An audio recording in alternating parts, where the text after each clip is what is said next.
గతంలో కొంతమంది భవనాలు ఇవ్వడం, భూములు ఇవ్వడం, పెద్ద పెద్ద ఆస్తులు ఇవ్వడం, దాని మీద వచ్చే రెవెన్యూ ఇవ్వడం, ఇవన్నీ కూడా చేస్తూ ఉంటారు.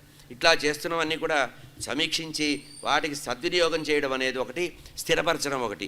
ఇంతేకాకుండా కోర్టు కేసులు ఉంటూ ఉంటాయి, కొన్ని వందల కోర్టు కేసులు ఉంటాయి. ఎవరో ఒక అరెకరం పొలం ఇస్తారు, దాని మీద ₹1,00,000 ఖర్చు పెట్టి కోర్టు చుట్టూ తిరగాలి, అది ఎంత పడితే అవలదు. ఇటువంటి విషయాల్లో కూడా అటు లీగల్ అడ్వైజర్ని, ఇటు అకౌంట్స్ చూసేవారిని, ఇన్ని రకాల వారిని సమీక్షించుకోవాల్సిన వస్తుంది.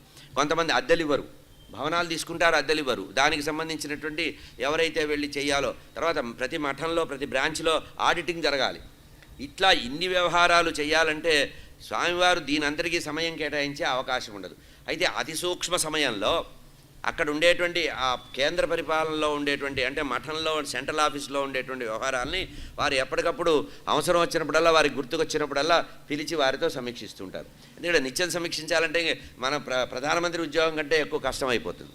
అందుకని ఏంటంటే పరిమిత సమయంలో వాటి మీద మనసు పెడతారు కనుక. ఇంతేకాకుండా ఇంకా కొన్ని చోట్ల ఎట్లా ఉంటుందంటే, మా దేవాలయం శిథిలం అయిపోయిందండి, మా దగ్గర శివలింగం భిన్నమైందండి, లేదా మా దేవాలయంలో ఇంకో నూతన నిర్మాణం చేస్తున్నామండి, మాకు ఇంకో 5 ఎకరాలు పక్కన గుడి పక్కన ఇచ్చారండి, దానికి కళ్యాణ మండపం, ఇట్లాంటి ప్రపోజల్స్ వస్తుంటాయి. వీటన్నిటినీ కూడా విని వాటికి సమీక్షించవలసినటువంటి సమయం ఉంటుంది. ఇట్లా అనేక వ్యవహారాల పట్ల ఇవన్నీ ఏమిటంటే పీఠాధిపతిగా ఉన్నటువంటి వారికి, జగద్గురువులకి తప్పనిసరిగా చేయవలసినటువంటి బాధ్యత.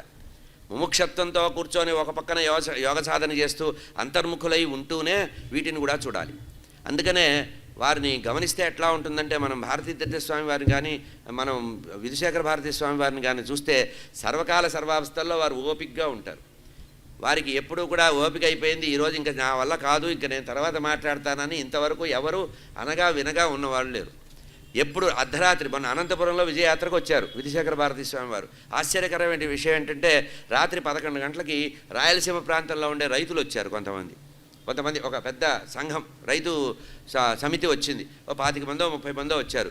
స్వామివారితో కలిసి మాకు అనావృష్టి ఉంది, అసలు వర్షాలే పట్టలేదు, మా వ్యవసాయం లేదు, పశువులు బతకటం లేదు, ఏం చేయాలని స్వామివారి దగ్గర అనుగ్రహంతో సలహా తీసుకోవడానికి వచ్చారు. అప్పటికే చాలా కార్యక్రమాలు జరుగుతున్నాయి. ఒక పక్కన ద్విగుణిత అష్టావధానం, స్వామివారి అనుగ్రహ భాషణం, స్వామివారి యొక్క విజిట్లు, అక్కడ ఉండేటువంటి కొన్ని ఆశ్రమాలు చూడడం, ఇవన్నీ చూడడం జరిగింది. అప్పుడు రాత్రి ఎంత అయింది? 11. అప్పుడు స్వామివారి చంద్రమౌళీశ్వరారు కూర్చొని ఆ తర్వాత వాళ్ళని పిలిచారు. వారితో మాట్లాడేటప్పటికీ అర్ధనిశీది 2 అయింది. 2 గంటలు అయిపోయేటప్పుడు మళ్ళీ 4 గంటలకు వీళ్ళు బెల్లు కొట్టుకోవాలిగా. మళ్ళీ లేచి 4 గంటలకు లేచి వారు అంతర్ముఖులై మళ్ళీ అనుష్ఠానం చేసి ఉదయం 6 గంటలకి కుంభాభిషేకానికి శిఖరం మీదకి ఎక్కారు. అంటే మామూలుగా మనం ఏమనుకుంటామంటే, వారిని స్థితప్రజ్ఞులుగా ఉండి కూర్చున్న చోట చూసి ఆహా ఎంత సుఖంగా ఉన్నారు అనుకుంటాం. కానీ వారికి ఉండే కార్యభారం అనేది అనంతంగా ఉంటుంది. అయితే ఈ కార్యభారాన్ని ఎట్లా వహిస్తారు వారు అంటే, వారు చేసే తపస్సు, సాధన, ఆహార నియమం, నిద్రాహార విహారాలు చాలా పవిత్రంగా పరిమితంగా ఉండడం. ఇంతేకాకుండా వారు ఎప్పుడూ కూడా యోగం మీద మనసు పెట్టడం, ప్రాణాయామం చేయడం కానీ, యోగాభ్యాసం కానీ, అంతర్ముఖత్వం కానీ. అంటే ఇంతమందితో వ్యవహరిస్తున్న తామరాకు మీద నీటి బొట్టులాగా ఏదీ తమకు అంటదు, ఏదీ కూడా తమకి అంటదు. భగవద్గీతని బాగా అధ్యయనం చేస్తే మనకు తెలుస్తుంది వారి యొక్క జగద్గురువులు ఎట్లా ఉంటారో. అంటే ఏ సమయంలో కూడా అలుపు లేకుండా, నేను ఇంకా వినను, ఏం చెప్పొద్దు, వెళ్ళిపోయి ఇక్కడి నుంచి అనే మాట ఎప్పుడు మన చరిత్రలో వినం. అట్లాగే ఎంత కార్యభారం ఉన్నా కూడా, ఇప్పుడు ఉదాహరణకి దసరాల్లో నవరాత్రుల సందర్భంలో శృంగగిరి క్షేత్రానికి వెళితే తెలుస్తుంది అసలు వారు ఎంత శ్రమ చేస్తారో. అసలు మనకే జాలేస్తుంటుంది, అయ్యో ఇంత స్వామివారు ఇంత కష్టపడుతున్నారేంట అని. కానీ వారిలో ఏమాత్రం చిన్న అలుపు కనపడదు. అదే వేగంగా నడుస్తారు, అదే వేగంగా మాట్లాడతారు, అదే వేగంగా ఆలోచిస్తారు, అదే వేగంగా అనుగ్రహిస్తారు. అంటే సర్వకాల సర్వావస్థల్లో కూడా భగవత్ చైతన్యం అనేది పరిపూర్ణమైనటువంటి పరబ్రహ్మ స్వరూపమే మన ఎదురుగా సాక్షాత్కరించినట్టుగా జగద్గురువులు కనబడతారు. అంటే మనకి భగవంతుడు నేరుగా కనబడేటువంటి అదృష్టం జగద్గురు స్థానంలో ఉంది. అందుకనే దైవంగా భావన చేయాలి. జగద్గురువులు అంటే ఏదో మామూలుగా అనేటువంటి వ్యక్తి కాకుండా భగవంతుడిని మనం అనుగ్రహించడానికి ఈ భూమి మీద అవతరించారు. భగవంతుడికి వీరికి అవినాభావ సంబంధం. భగవంతుడు అంటే కేవలం దేవతలే కాదు, పరబ్రహ్మగా భావన చేయాలి. ఎందుకంటే ఈ మామూలుగా మనం చెప్పుకునే అవతారాల్లో ఉండేటువంటి విష్ణువు చేసిన అవతారాల్లో అయితే ఏదో ఒక కార్యం కోసం వస్తూ ఉంటారు, వెళుతుంటారు. వీళ్ళు అట్లా కాదు, నిరంతరము కూడా జీవులను అనుగ్రహించడానికి పరంపరగా, అవిచ్ఛిన్న పరంపరగా వస్తున్నటువంటి ఆ పరబ్రహ్మే నేల మీదకి వచ్చినట్టుగా మనం భావించాలి. ఇది మన అదృష్టం. అంటే ఆమ్నాయ పీఠాల్లో జగద్గురువులు అట్లా ఉండి మనని అనుగ్రహించడం అనేది, అంటే మనం ప్రాపంచికంగా చేస్తున్నటువంటి చిన్న చిన్న తప్పుల్ని కూడా గురువుగారి యొక్క అనుగ్రహంతో మనం ప్రమాదాల నుంచి బయటపడుతున్నాం. ఇప్పుడు కరోనా సమయంలో కూడా మీరు గమనించండి, స్వామివారు అక్కడుండి అంతర్ముఖులై వారు జపం చేసి అనుష్ఠానం చేస్తూ అందరినీ కూడా, ఎంత కరుణ అంటే వారు సప్తతిని కూడా వాయిదా వేసి, సప్తతి 70వ సంవత్సరం పూర్తిగా పెద్ద ఉత్సవాన్ని సంకల్పించారు.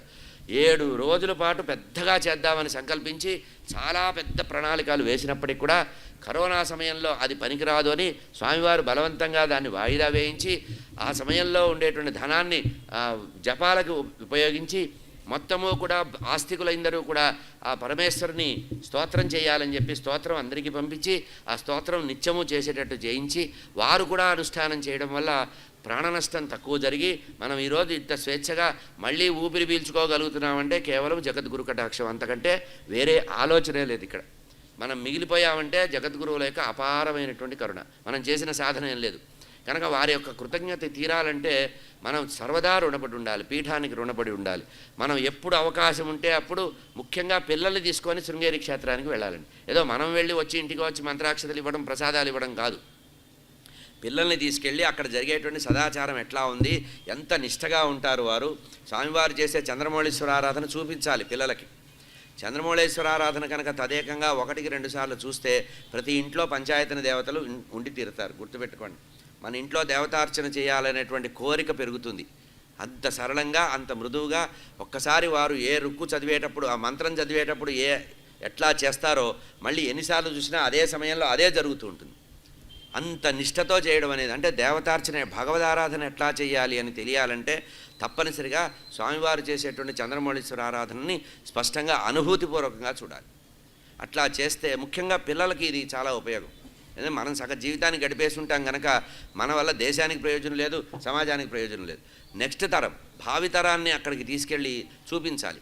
సంవత్సరంలో ఏదో సెలవులు వస్తే ఊటీ వెళ్ళడం, ఏదో స్విట్జర్లాండ్ వెళ్ళడం కాదు. శృంగగిరి క్షేత్రం వాటన్నిటికంటే చాలా బాగుంటుంది. మీరు ఊహించకుండా ప్రకృతి మిమ్మల్ని అక్కడ ఆహ్వానిస్తూ ఉంటుంది. ఒక్కసారి పిల్లల్ని తీసుకెళ్తే వాళ్ళు ప్రతి సంవత్సరం మిమ్మల్ని తీసుకెళ్ళమని గొడవ చేసేటువంటి అంత అద్భుతమైన క్షేత్రం శృంగగిరి క్షేత్రం. అటు ప్రకృతి రమణీయం, ఇటు ఆధ్యాత్మిక ఔన్నతి రెండూ ఉండేటువంటి దివ్యమైనటువంటి క్షేత్రం అది.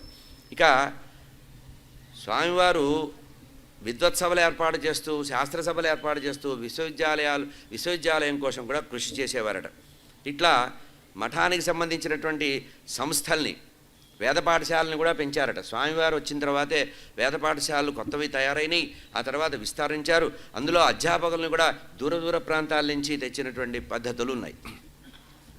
ఇక ఇంతేకాకుండా ఎన్నో దేవాలయాలు భారతీతీర్థ స్వామివారి సమయంలో, వారి విజయయాత్ర సందర్భంలో ఎన్నో దేవాలయాలయా మేము నిర్వహించలేకపోతున్నాం, మా వల్ల కావటం లేదు, ధూపదీప నైవేద్యాలు కూడా పెట్టలేని పరిస్థితి వస్తోంది, మాకు ఏకత లేదు,